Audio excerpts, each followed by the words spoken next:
Dona Gertrudes ajeitou o véu de renda preta sobre o rosto, escondendo o leve repuxar de lábios, que insistia em trair sua encenação de viúva desolada.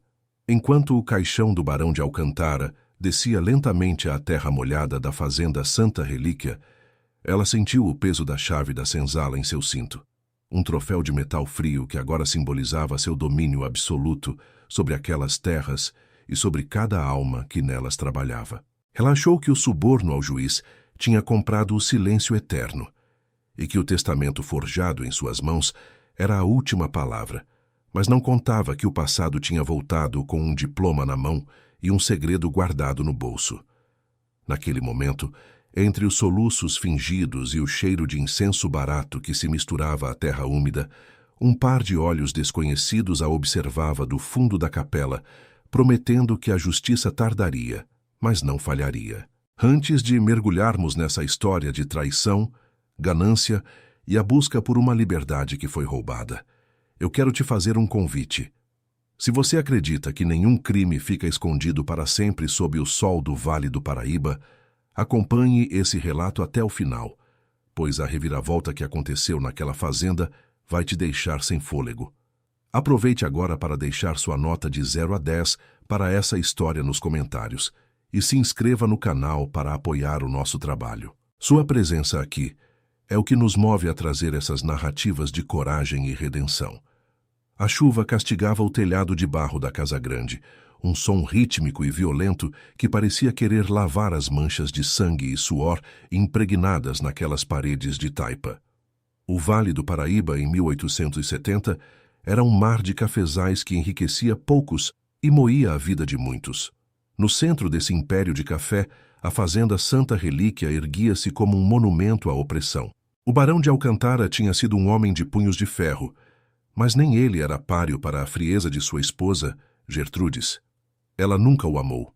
Amava apenas os alqueires de terra e o poder de decidir quem vivia e quem morria sob suas ordens. Enquanto a vilã celebrava silenciosamente sua vitória, a quilômetros dali, em uma pensão que cheirava a mofo, suor e cachaça barata, o Dr. Augusto encarava o fundo de um copo sujo. Augusto já fora o advogado mais brilhante da comarca, um homem de oratória impecável e princípios inabaláveis. Mas a vida o tinha quebrado da pior forma possível. Anos atrás, sua esposa, Maria, uma mulher negra livre e o grande amor de sua vida, fora capturada ilegalmente por traficantes de almas e vendida para o interior. Augusto moveu céus e terra, gastou cada centavo e cada grama de sua influência, mas o sistema era uma engrenagem feita para moer os vulneráveis. Ele falhou, e ao falhar com Maria, ele desistiu de si mesmo. Hoje Augusto era uma sombra, um homem que aceitava subornos para validar documentos duvidosos, vivendo da caridade de donos de tavernas e do ouro sujo que Gertrudes lhe enviara para fechar os olhos às irregularidades do testamento do barão. Ele acreditava que a justiça era uma piada de mau gosto, contada por homens poderosos. Em sua mesa, um velho livro de leis servia apenas como calço para a garrafa de aguardente. O vazio em seu peito era tão vasto quanto os cafezais da Santa Relíquia, e ele não via mais saída além do esquecimento provocado pelo álcool. Mas o destino, com sua ironia peculiar, estava prestes a bater à sua porta com o som metálico de uma verdade que ele não poderia ignorar. Na fazenda, o clima era de um silêncio sepulcral que não vinha do luto, mas do medo. Os escravizados sabiam que, com a morte do barão, a mão de Gertrudes pesaria ainda mais. Entre eles, um homem se destacava, Bento, um idoso de cabelos brancos como o algodão, cujas mãos calejadas escondiam um segredo perigoso. Bento era letrado. O barão, em seus momentos de solidão e culpa, permitira que Bento aprendesse a ler e a escrever, transformando o carpinteiro em seu confidente mais próximo.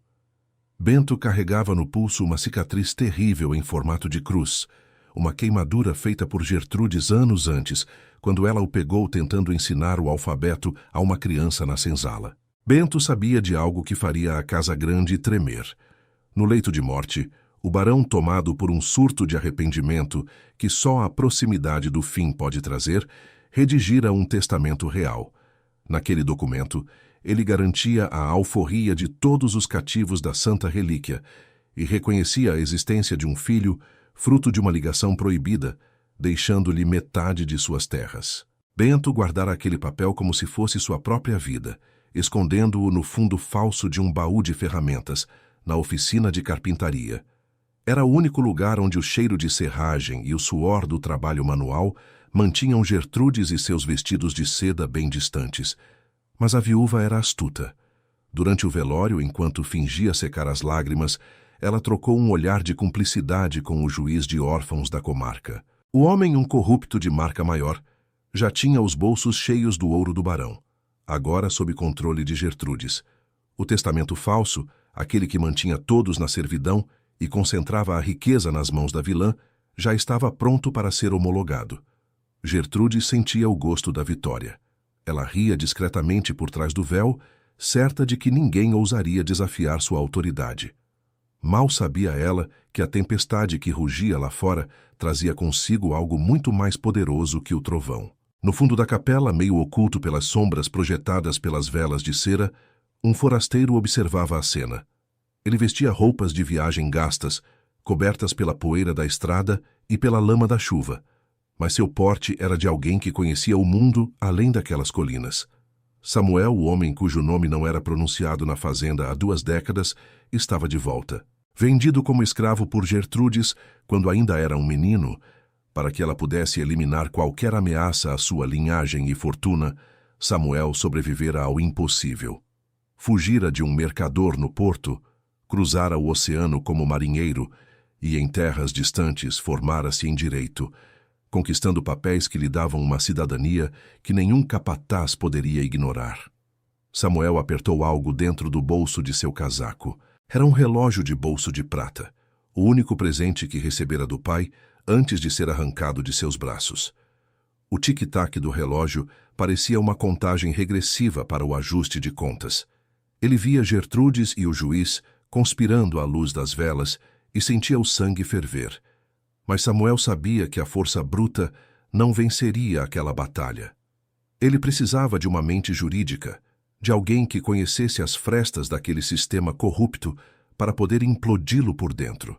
E ele já tinha um nome em mente, Dr. Augusto. A noite avançou, e Samuel partiu para a vila sob a chuva torrencial. Ele encontrou a pensão onde Augusto se escondia do mundo. O encontro entre os dois foi como o choque de 2 mundos em ruínas. Augusto, cambaleando e com os olhos avermelhados pela bebida, tentou expulsar o estranho, mas Samuel não se moveu. Ele colocou o relógio de prata sobre a mesa manchada e disse as palavras que paralisaram o coração do advogado. Eu sei o que você fez com o testamento do meu pai, e eu sei o que Gertrudes fez com a sua esposa. Augusto sentiu um soco no estômago. O nome de Maria, que ele tentava abafar com cachaça todas as noites, ressoou como um grito naquela sala pequena. Samuel revelou que, durante suas investigações no porto, antes de subir para o vale, descobrira registros que ligavam Gertrudes ao sumiço de Maria.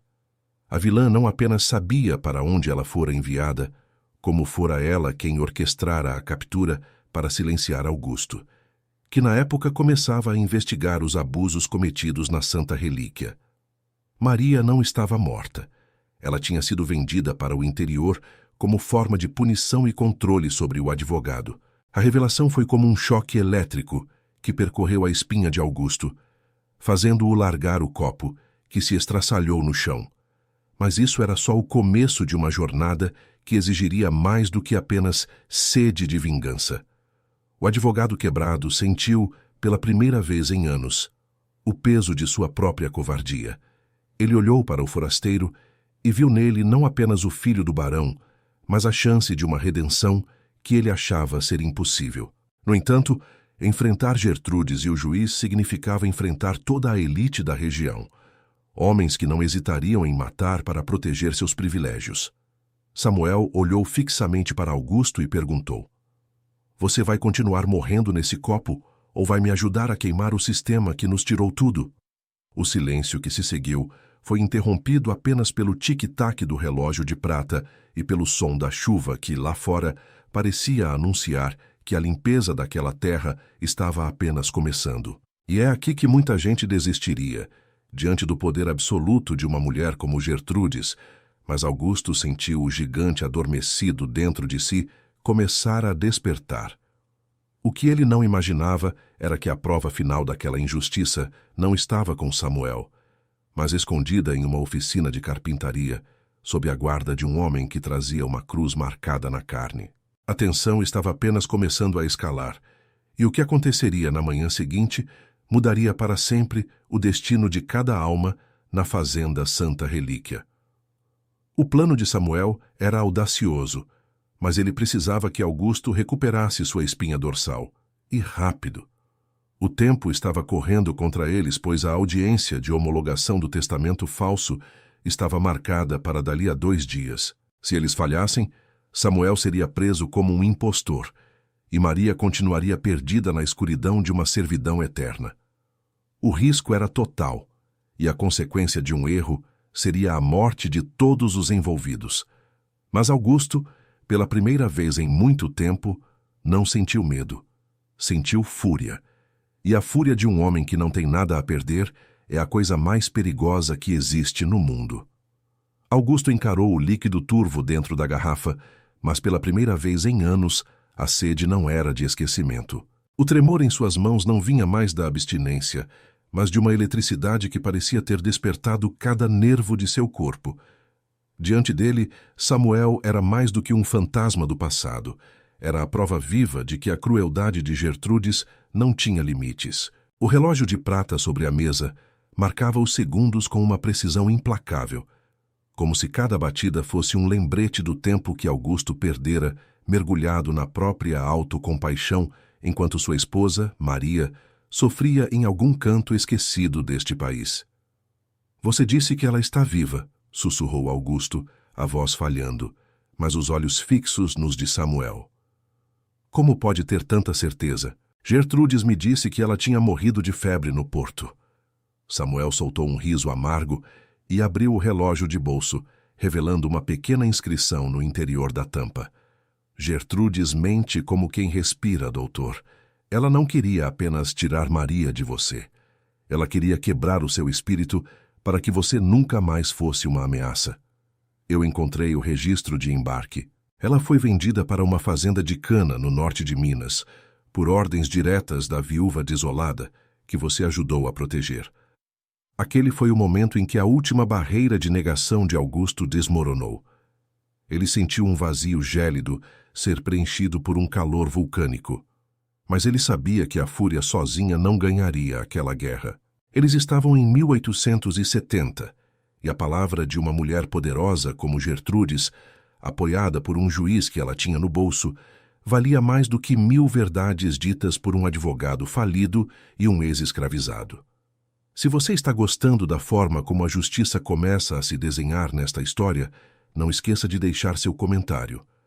Você acha que Augusto vai conseguir se redimir a tempo? Deixe sua nota de 0 a 10 e se inscreva para não perder o desfecho dessa trama. Samuel explicou o plano. Ele não viera apenas para retomar o que era seu por direito de sangue.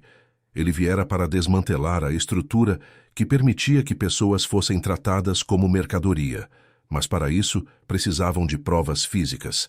Samuel sabia que o pai se arrependera, mas não sabia onde o documento real estava escondido. "Há um homem na fazenda", disse Samuel, "um carpinteiro chamado Bento. Meu pai confiava nele mais do que em qualquer pessoa.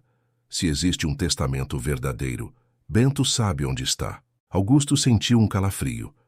Voltar à fazenda Santa Relíquia era entrar na cova do leão.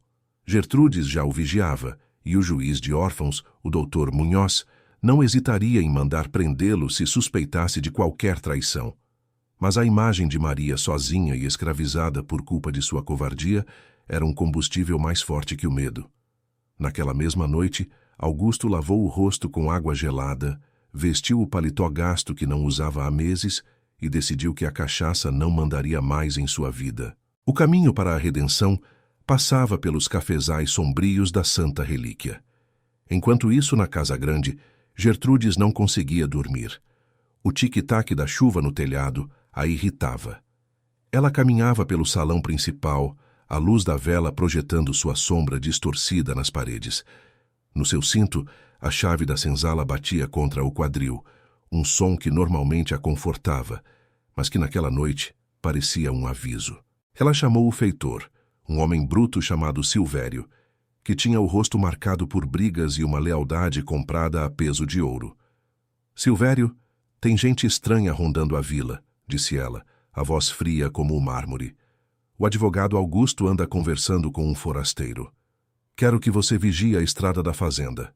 Se aquele bêbado colocar os pés aqui sem o meu convite, certifique-se de que ele não saia inteiro. E fique de olho no velho Bento. Ele anda calado demais, e silêncio de escravo é sempre sinal de conspiração. Silvério apenas assentiu, apertando o cabo do chicote.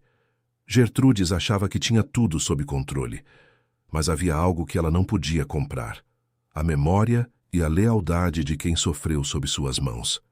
Na manhã seguinte, sob um céu cinzento que ameaçava mais chuva, Augusto chegou aos arredores da fazenda. Ele evitou a entrada principal, seguindo por uma trilha de mata fechada, que conhecia dos tempos em que ainda era respeitado pelo barão. O cheiro do café maduro era sufocante, misturado ao aroma de terra molhada e ao som distante dos trabalhadores no campo. Ele se aproximou da oficina de carpintaria, um galpão de madeira afastado da casa grande, onde o som da serra e do martelo ecoava. Lá dentro, Bento trabalhava em uma peça de mogno. O suor escorria por seu rosto enrugado, e a cicatriz em formato de cruz em seu pulso brilhava sob a luz fraca. Quando Augusto entrou, Bento não se assustou. Ele parou o que estava fazendo, limpou as mãos no avental de couro e encarou o advogado com uma dignidade que Augusto nunca possuíra. Eu sabia que o senhor viria, doutor, disse Bento, a voz calma e profunda. O cheiro da justiça é diferente do cheiro da cachaça. O senhor demorou, mas chegou. Augusto ficou paralisado. Como aquele homem saberia de suas intenções? Bento aproximou-se e, em um gesto de extrema confiança, revelou um pequeno pedaço de papel escondido entre as ferramentas. Não era o testamento, mas um bilhete escrito com uma caligrafia perfeita, algo impossível para alguém que o sistema dizia ser ignorante. O barão sabia que a sinhá faria o que fez. Ele escreveu a verdade, doutor. Mas a verdade precisa de pernas para andar e de uma voz para ser ouvida no tribunal. Mas havia algo em Bento que não fazia sentido para Augusto. Ele falava com uma erudição contida, citando termos legais que apenas um estudioso conheceria. O barão me deixou ler seus livros à noite, explicou Bento, percebendo a surpresa de Augusto. Ele dizia que a liberdade começa na mente. O testamento está seguro, mas Gertrudes já começou a desconfiar. Ela pretende vender 10 dos nossos para o porto amanhã de madrugada, para fazer dinheiro rápido e sumir com as testemunhas de como o barão realmente morreu. Se não agirmos hoje, vidas serão perdidas para sempre. O que Bento revelou em seguida mudou tudo. Ele não apenas sabia onde o documento estava, como tinha provas de que o barão não morrera de causas naturais.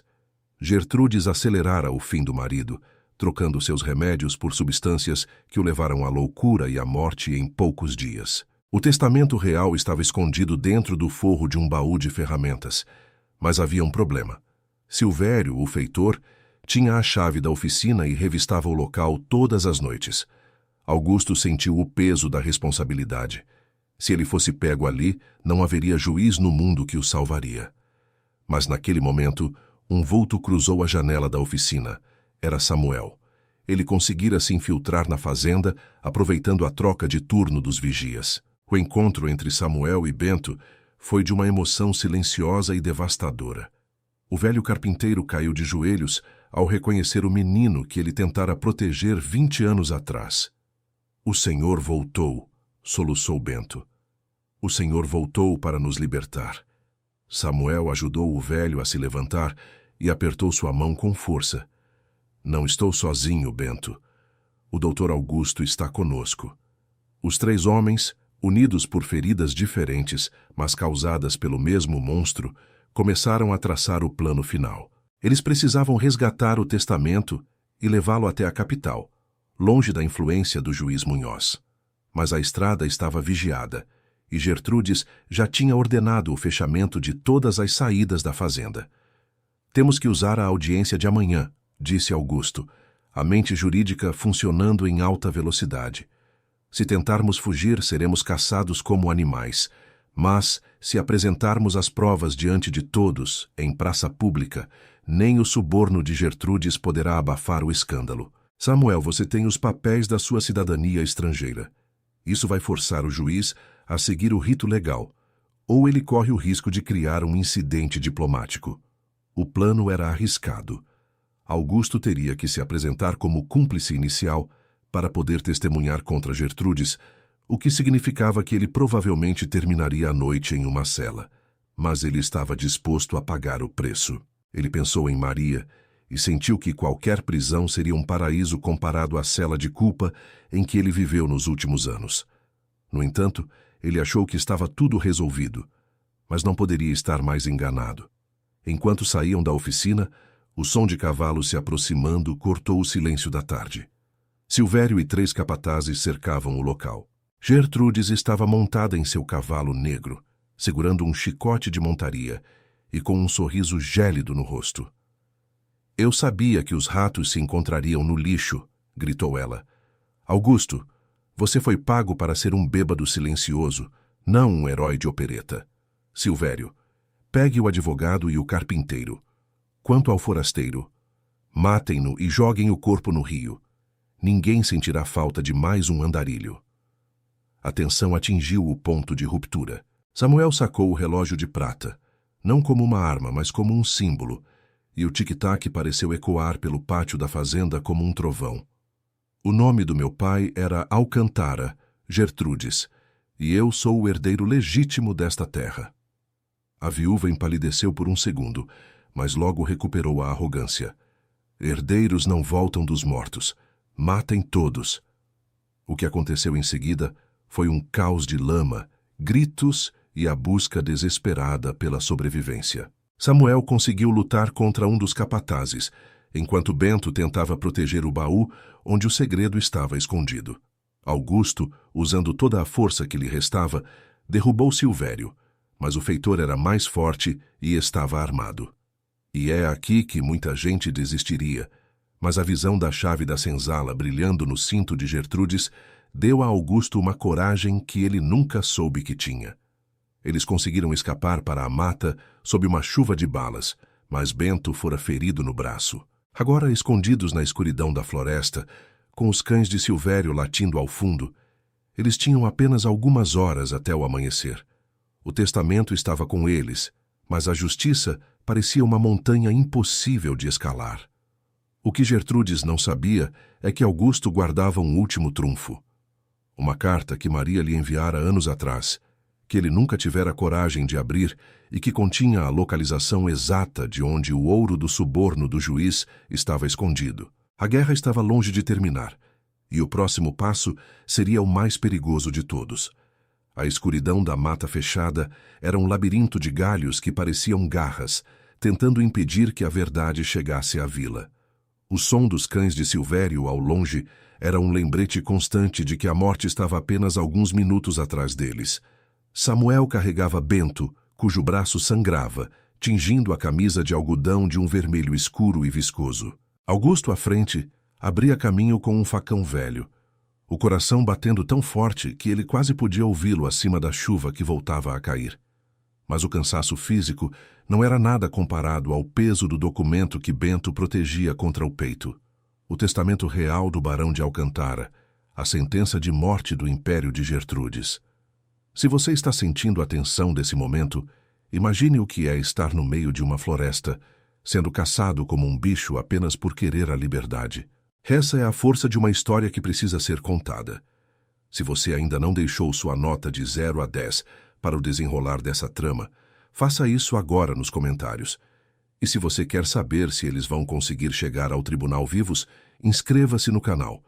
Histórias como essa sobre coragem e o custo da verdade são raras, e sua companhia aqui é o que faz tudo valer a pena. Eles encontraram refúgio em uma pequena capela abandonada, escondida entre as ruínas de um antigo engenho de açúcar que a floresta já começava a devorar. O cheiro de mofo e terra batida era sufocante, mas era o único abrigo seguro. Samuel deitou Bento sobre um banco de madeira carcomida. Fique calmo, meu velho, sussurrou Samuel, rasgando uma parte de sua própria camisa para estancar o sangue do amigo. Nós chegamos até aqui. Eu não vou deixar que a marca de Gertrudes em você se torne uma ferida mortal. Bento soltou um gemido baixo e encarou Samuel. Não se preocupe comigo, menino. A cruz que ela queimou no meu pulso dói menos do que a injustiça que eu vi todos esses anos. O que importa é o papel. O que importa é que vocês levem a voz do barão para o juiz. Augusto, observando a cena, sentiu uma pontada de vergonha. Ele, o homem da lei, passara anos se escondendo na bebida, enquanto aquele homem privado de tudo mantinha a dignidade intacta sob o fogo cruzado. Havia algo em Bento que transcendia a posição de escravizado que o sistema lhe impusera. Sua fala era contida, seus olhos carregavam uma sabedoria que não se aprendia nos livros de direito que Augusto tanto estudara. Ele conhecia cada transação da fazenda, cada dívida que o barão contraíra e, principalmente, cada suborno que Gertrudes pagara para manter seu poder. Bento era uma biblioteca viva das atrocidades da Santa Relíquia. Mas havia algo ainda mais profundo. Doutor, disse Bento, chamando Augusto com a voz enfraquecida. O senhor precisa ler a carta de Maria. Agora. Augusto tremeu. Ele tateou o bolso interno do paletó e retirou o envelope amarelado, manchado pelo tempo e pela umidade. Era a carta que ele nunca tivera coragem de abrir, o último elo físico com sua esposa. Com as mãos trêmulas, ele rompeu o lacre. A caligrafia de Maria era delicada, mas firme. Enquanto lia, as lágrimas começaram a escorrer, lavando a sujeira e o suor de seu rosto. Maria não apenas dizia que o amava, ela revelava que nos dias antes de ser capturada, descobrira que Gertrudes estava desviando o ouro da herança que pertencia ao filho bastardo do barão. A carta continha um detalhe crucial: a localização de um cofre escondido sob o assoalho da sacristia da igreja matriz, onde o juiz Munhoz guardava os recibos de todos os seus crimes. Gertrudes e o juiz não eram apenas aliados, eles eram sócios em um esquema de desvio de terras e almas que se estendia por toda a província. Aquele papel era a chave que Augusto precisava para destruir o sistema por dentro, mas isso era só o começo de uma revelação ainda mais perturbadora. Para confirmar a veracidade de tudo, eles precisavam de uma testemunha que a sociedade local não pudesse ignorar. Samuel sugeriu que procurassem o padre Joaquim, o homem que o batizara em segredo e que fora o único a testemunhar o amor genuíno que o barão sentia pela mãe de Samuel, uma mulher que morrera de tristeza pouco depois do filho ser vendido. O padre Joaquim vivia agora em uma pequena paróquia na vila vizinha, isolado pela elite que o considerava um radical por defender o fim da escravidão.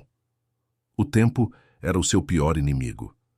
A audiência de homologação do testamento falso estava marcada para a manhã seguinte, na praça central da vila. Gertrudes queria fazer um espetáculo público de sua ascensão ao poder absoluto. Se Augusto e Samuel não aparecessem com provas irrefutáveis, o juiz Munhoz assinaria o documento, e a Santa Relíquia estaria perdida para sempre, junto com a esperança de alforria de dezenas de famílias. Augusto tomou sua decisão moral. Eu vou até a igreja, disse ele, a voz agora carregada de uma autoridade que Samuel ainda não vira. Eu vou pegar esses recibos. Se eu for pego, Samuel, você deve entrar no tribunal com Bento e o testamento real. Use seus documentos estrangeiros. Exija a presença de um cônsul se for preciso. Eles não podem ignorar um cidadão de outra nação. Samuel assentiu, mas havia um medo visível em seus olhos. E se eles matarem você antes de chegar lá, Augusto? O advogado sorriu de forma triste. Então eu finalmente poderei encarar Maria de cabeça erguida. A jornada até a vila foi uma corrida contra o sol que começava a despontar no horizonte, tingindo o céu de um rosa sangrento. Eles se separaram nos arredores da praça. Samuel e Bento, disfarçados entre os trabalhadores que começavam a montar as barracas do mercado, aproximaram-se do tribunal. Augusto, por sua vez, infiltrou-se na igreja vazia. O cheiro de cera de vela e incenso trazia memórias de seu casamento, tornando a dor em seu peito quase insuportável. Ele encontrou o assoalho solto na sacristia, exatamente como Maria descrevera. Sob as tábuas podres havia uma caixa metálica. Dentro, não havia apenas ouro, mas livros de contabilidade secretos do juiz Munhoz, registrando cada centavo recebido de Gertrudes para validar testamentos falsos e ignorar vendas ilegais de pessoas livres. O tamanho da corrupção era maior do que Augusto imaginava. Ele sentiu um soco no estômago ao ver seu próprio nome em uma das listas, como recebedor de um suborno menor meses atrás. Ele teria que confessar tudo. Ele teria que se destruir para salvar os outros. Mas enquanto fechava a caixa, a porta da sacristia se abriu com um estrondo. Silvério e o feitor estava lá, com o revólver em punho e o rosto transfigurado pelo ódio. "Achou mesmo que a sinhá não esperava por isso, doutor?" zombou Silvério. "Ela conhece você melhor do que você mesmo. Sabia que você viria atrás do ouro." Silvério avançou, mas Augusto não recuou. Ele segurava a caixa como se fosse um escudo. "Não é ouro que eu vim buscar, Silvério. É a corda para o pescoço de vocês." O confronto foi violento. Augusto, movido por uma força que vinha da alma, conseguiu derrubar o feitor usando um pesado candelabro de bronze, mas Silvério disparou. A bala raspou o ombro de Augusto, jogando-o contra o altar. O som do tiro ecoou pela igreja, despertando a vila. Silvério tentou se levantar, mas Augusto, ignorando a dor, correu para a porta lateral. Ele precisava chegar à praça. O sino da igreja começou a dobrar, anunciando o início da audiência. Lá fora, a praça estava lotada. No palanque, Dona Gertrudes exibia sua melhor seda preta, sentada ao lado do juiz Munhoz, que sorria para a multidão com a arrogância de quem se sente intocável. Samuel e Bento estavam na periferia da multidão, esperando o sinal de Augusto. A tensão era palpável. O juiz limpou a garganta e começou a ler o testamento forjado. "Eu, Barão de Alcântara, declaro como minha única e universal herdeira, minha amada esposa, Gertrudes." O que ele não revelou em seguida mudou tudo. Justo quando o juiz ia bater o martelo para encerrar a sessão, um grito cortou o ar. Augusto, coberto de sangue e poeira, surgiu entre os populares, carregando a caixa metálica acima da cabeça. "Pare essa audiência!" gritou ele, a voz rouca, mas potente. "Esse tribunal é um antro de mentiras, e eu tenho as provas do crime que todos vocês estão cometendo aqui." A multidão silenciou. Gertrudes levantou-se, os olhos brilhando com uma fúria assassina. O juiz Munhoz empalideceu, tentando manter a compostura. "Prendam esse homem. Ele está bêbado e delirando", gritou o juiz para os guardas. Mas Samuel deu um passo à frente, retirando o casaco e revelando sua postura de advogado formado. "Não, meritíssimo, ele não está delirando. E eu estou aqui para garantir que cada palavra dele seja ouvida em nome da justiça e da coroa. E é aqui que muita gente desiste, diante da força das armas e do poder estabelecido. Mas Samuel não era mais o menino vendido. Ele era o pesadelo de Gertrudes tornado realidade. O que ele revelou em seguida, com o apoio de Bento que surgiu logo atrás dele, faria com que o chão daquela praça tremesse. O segredo oculto estava prestes a ser exposto, e o preço da liberdade seria cobrado em ouro e sangue. O silêncio que se seguiu ao grito de Augusto foi tão denso que o único som audível na praça era o tic-tac frenético do relógio de prata no bolso de Samuel. Gertrudes, sentada no trono improvisado de sua arrogância, sentiu um frio que nenhum xale de seda poderia aquecer. Ela olhou para o juiz Munhoz e viu pela primeira vez o suor brotando na testa do homem que ela considerava seu maior aliado. O palanque, que momentos antes era o palco de sua coroação como rainha do café, agora parecia um cadafalso prestes a desabar. Se você está acompanhando cada segundo dessa disputa por justiça, sabe que a verdade é como uma correnteza. Ela pode ser represada por um tempo, mas quando transborda, não deixa pedra sobre pedra. Deixe seu comentário agora com a nota que essa reviravolta merece, e se você ainda não é inscrito, aproveite esse momento de tensão para se juntar ao nosso canal. Histórias de coragem como a de Augusto e Samuel nos mostram que o preço do silêncio é sempre alto demais, e sua participação aqui é o que garante que essas vozes continuem sendo ouvidas. Augusto subiu os degraus do palanque, com a caixa metálica batendo contra o quadril, o ombro sangrando e o rosto sujo de terra, mas seus olhos brilhavam com uma clareza que o álcool nunca permitira.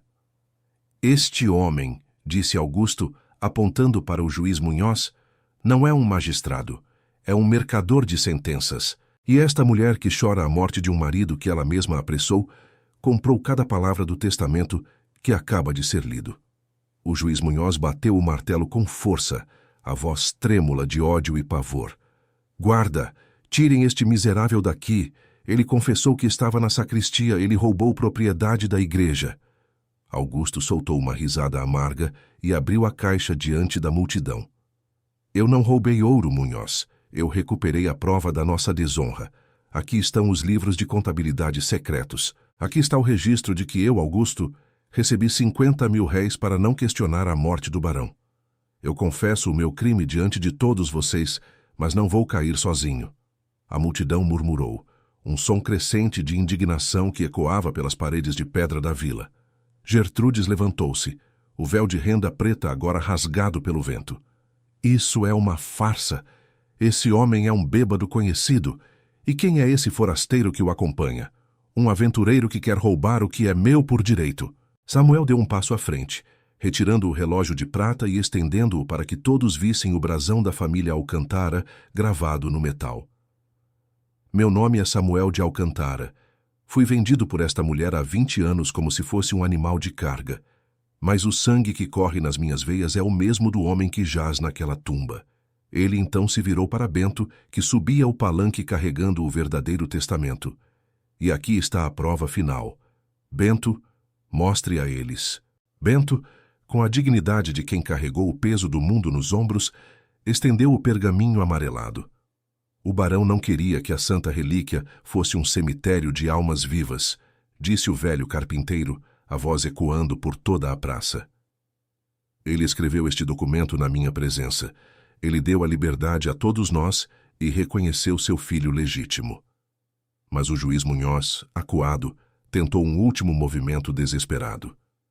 Esses papéis não têm validade legal. São falsificações grosseiras de um escravo e um advogado destituído.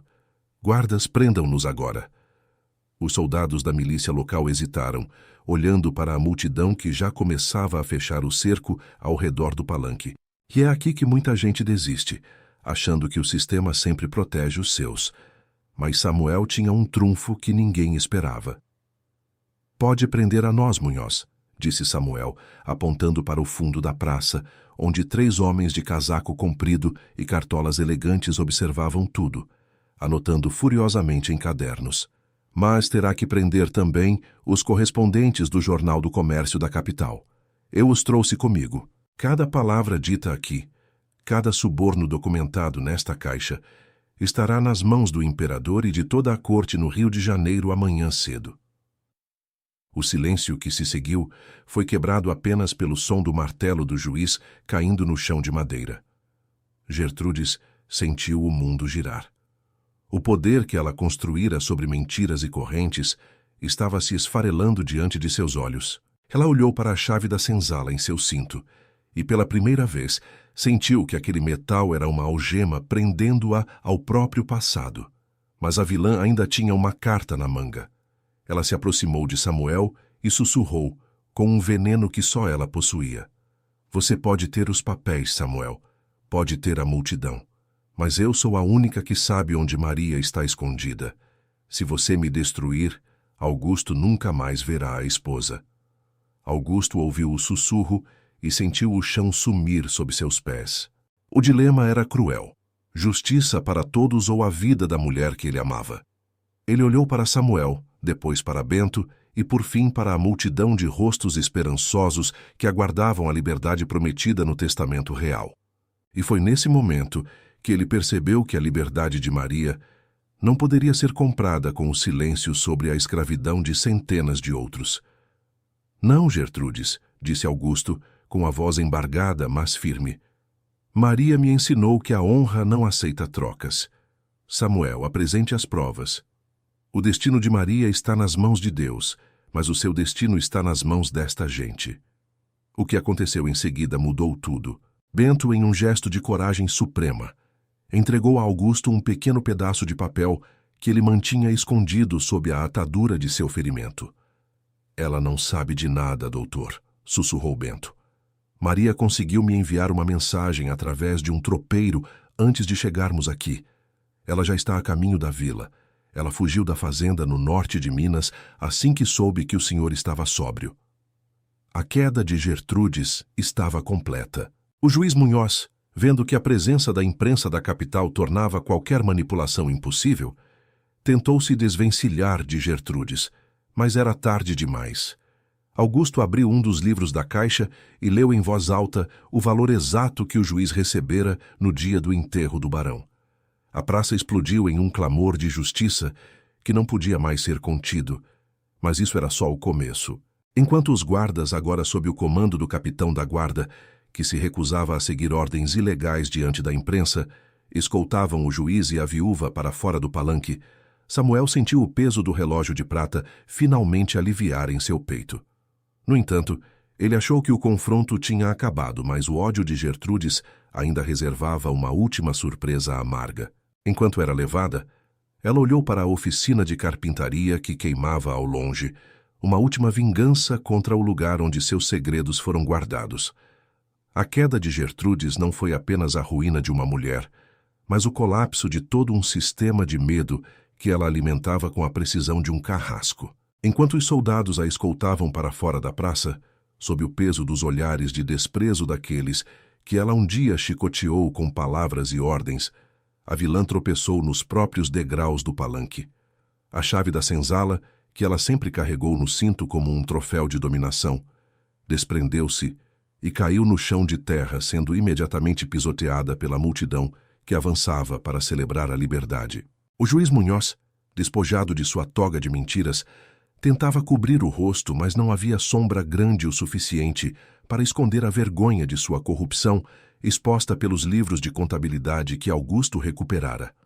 A justiça é um prato que o tempo cozinha lentamente, mas que, quando servido, sacia até a alma mais faminta. Se você chegou até aqui e sentiu o peso de cada reviravolta dessa história, eu te peço um último gesto. Comente aqui embaixo qual foi o momento que mais te emocionou e deixe sua nota de 0 a 10 para esse desfecho. Sua inscrição no canal é o que garante que histórias de redenção como a do Dr. Augusto continuem a alcançar quem precisa acreditar que a verdade sempre encontra um caminho. A fazenda Santa Relíquia nunca mais seria a mesma. Samuel, agora reconhecido legalmente como o herdeiro legítimo do barão, não usou o chicote para retomar o controle.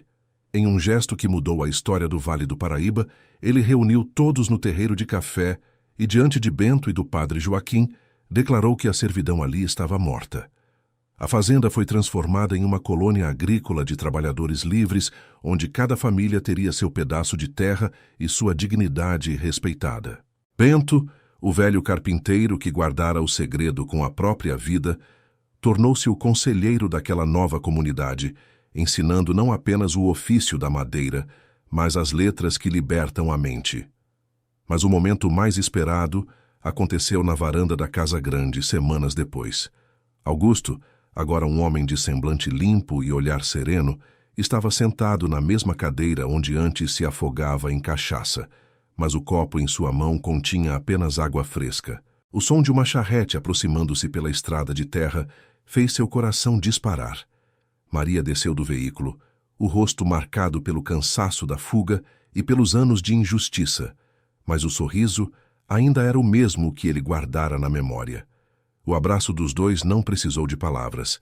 Foi o silêncio de quem finalmente encontrou o porto seguro após uma tempestade que parecia eterna. Augusto dedicou o resto de seus dias a usar o direito para o que ele realmente servia, a justiça. Samuel financiou um pequeno escritório para ele na vila, onde Augusto passava horas escrevendo cartas de alforria e petições para libertar outros que, como Maria, tinham sido vítimas do sistema. O relógio de prata de Samuel, agora pendurado na parede da sala de Augusto, marcava o início de um novo tempo, onde o tic-tac não era mais uma contagem regressiva para a dor, mas o ritmo de uma vida com propósito. A cena final dessa jornada é de uma paz profunda e simbólica. Augusto e Samuel caminharam até a beira do rio que cortava as terras da fazenda. Samuel retirou do bolso a velha chave da senzala, aquela que Gertrudes usava para trancar esperanças. Sem dizer nada, ele a entregou a Augusto. O advogado encarou o metal enferrujado por um instante, lembrando-se de toda a dor que aquela pequena peça representara. Com um movimento firme, ele a lançou no meio da correnteza.